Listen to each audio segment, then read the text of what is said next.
This is Palm Sunday, and my name is Cameron Miller, speaking to you from Trinity Place in Geneva, New York.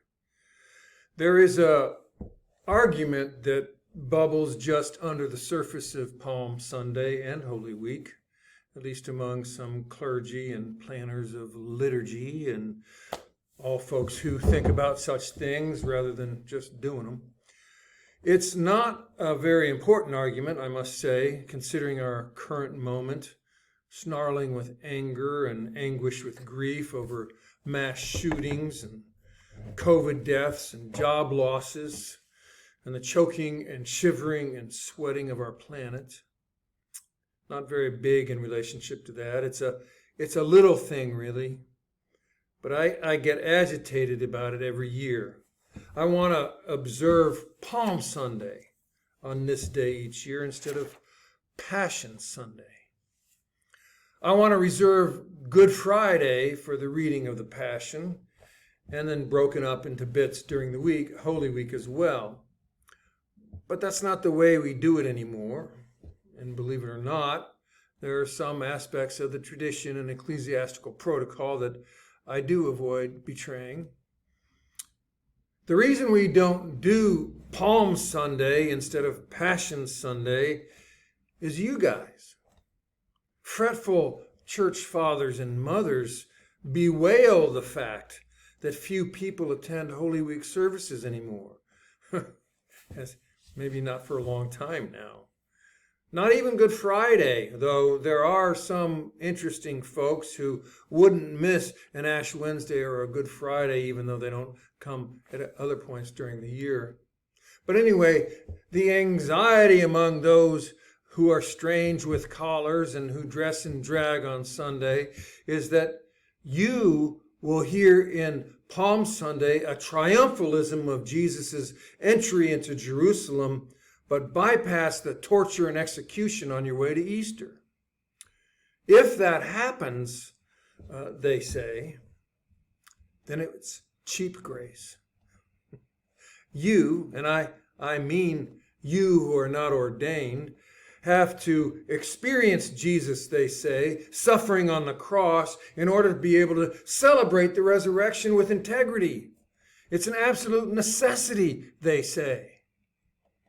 Never mind that it's a story we tell, and not an event that we relive on cue.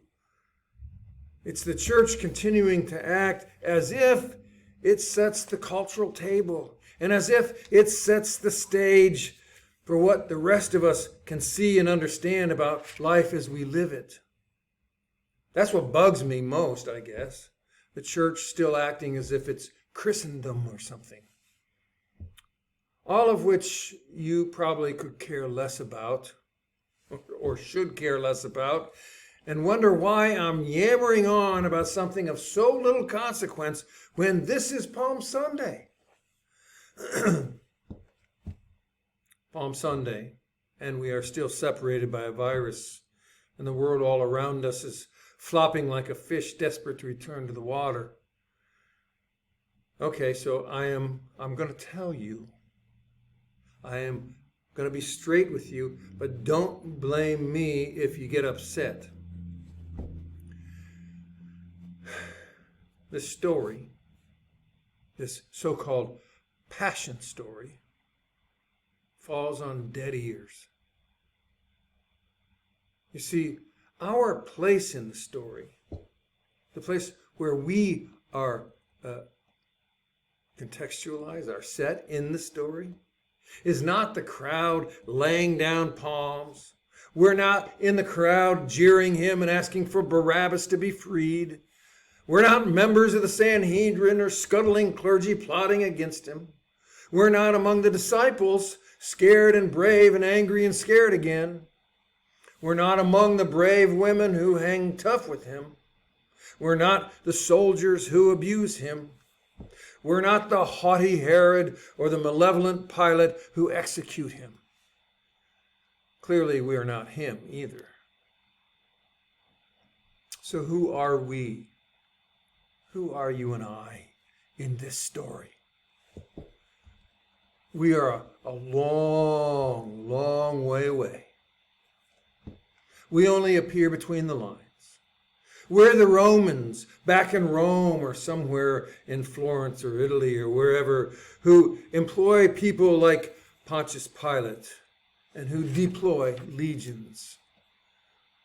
Now, they didn't have drones back in those days, but if they did, Jesus and his disciples may have all been wiped out because drones are much cheaper and often more effective against revolutionary riffraff. And that's what really matters to empire. It's almost impossible for us to hear this story and feel its true resonance because we don't listen to it from our perspective. We try to shoehorn ourselves into it through somebody else's part. We don't get the fact that it was and is our agents, people who work for us to keep us safe and sound and secure within our borders, who kill people like Jesus. Instead, we make our big liturgical dramas and our passion plays and movies and feel just awful when we see the reruns every year. But we feel awful in the wrong place. We feel awful for Jesus, as if he's still suffering. Instead, we should feel awful for ourselves because we're still doing it.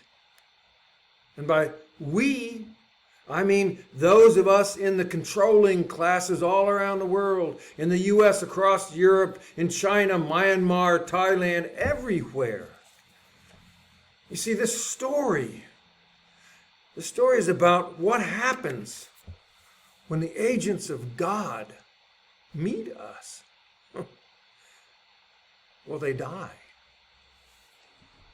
When they get too close or get heard too widely or start to resonate beneath the surface, they die.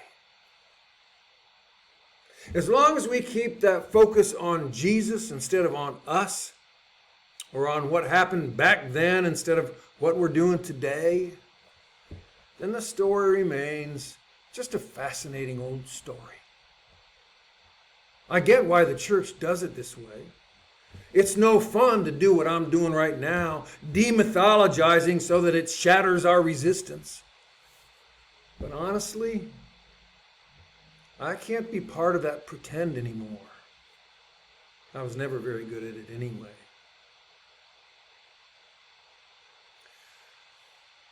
The passion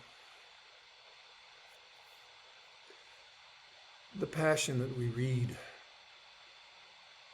is not about Jesus. It's about us.